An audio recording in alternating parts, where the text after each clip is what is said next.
ইউএসের সঙ্গে সম্পর্ক আমাদের ভালো লাগবে এবং মানে আঞ্চলিক যে সমস্ত শক্তি আছে তাদের সঙ্গে সম্পর্ক ভালো লাগবে।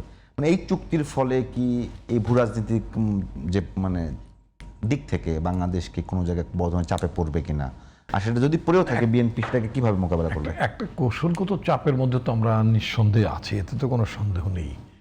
এটা আসলে মানে বাংলাদেশের কথা বলছেন আপনি, উনি বলছিলেন বারবার যে বাংলাদেশের কারো কাছে জিজ্ঞেস করেনি, অমুকের কাছে জিজ্ঞেস করেনি, বিএনপির কাছে করেনি, যে আমেরিকার কাছে জিজ্ঞেস, আমেরিকার কাছেই তো জিজ্ঞেস করতে হবে। কারণটা হচ্ছে যে এই যে ভারত রাশিয়ার কাছ থেকে তেল কেনার কারণে ভারতের যে কি খেসারত দিতে হয়েছে সেটা তো আমাদের চোখের সামনে দেখলাম। আমার ট্যারিফ 50% বাড়াই দিত, যদি বলতো 100% ট্যারিফ হবে বলতে পারতো মানে, এবং ট্রাম্প প্রশাসন ওইদিকে যাচ্ছে এবং মানে এটা করেছে অনেক দেশের প্রতি, চীন সহ অনেক দেশের প্রতি সে করেছেও।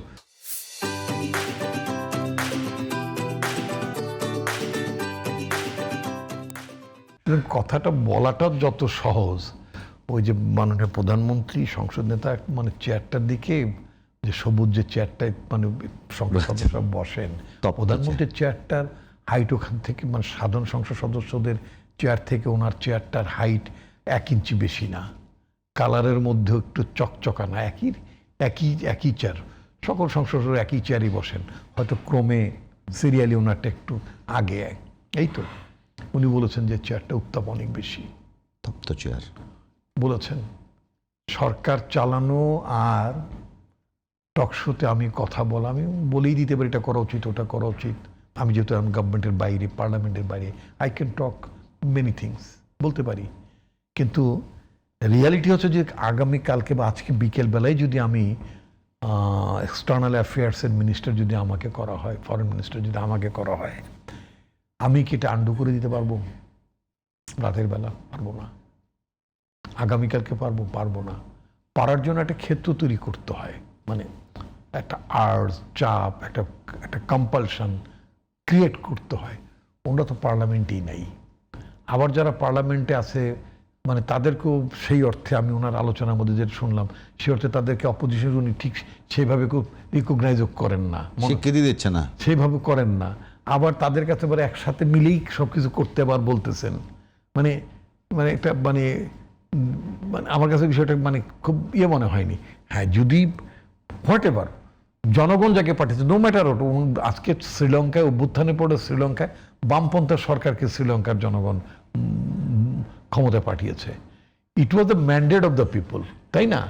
আজকে যদি বাংলাদেশের শাসন ক্ষমতা যদি ওনাদেরকেও যদি পাঠাতো, that was the reality, that is the mandate of the people, সেটি মানতে হতো। আমার বক্তব্য হচ্ছে সরকার যে বলবে, সরকার তো একটা ম্যান্ডেট লাগে রে ভাই।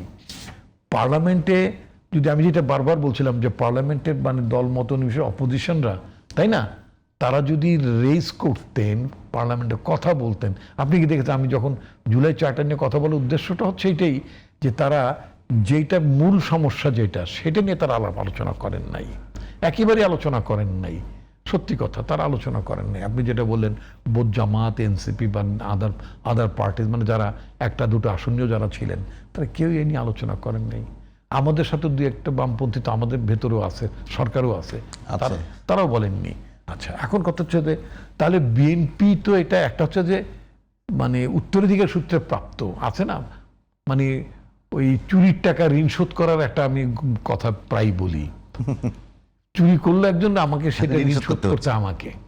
যেমন হাসিনা গভর্নমেন্ট পদ্মা সেতু নানান জায়গায় চুরি চামারি করে আপনার লক্ষ লক্ষ কোটি কোটি টাকা বিদেশে পাঠানো, কিন্তু এখন এই 7 বিলিয়ন 8 বিলিয়ন ডলারের মানে সুদের কিস্তির ইনস্টলমেন্টটা এই 50 দিনের সরকার, বিএনপি সরকারকে বহন করতে হবে।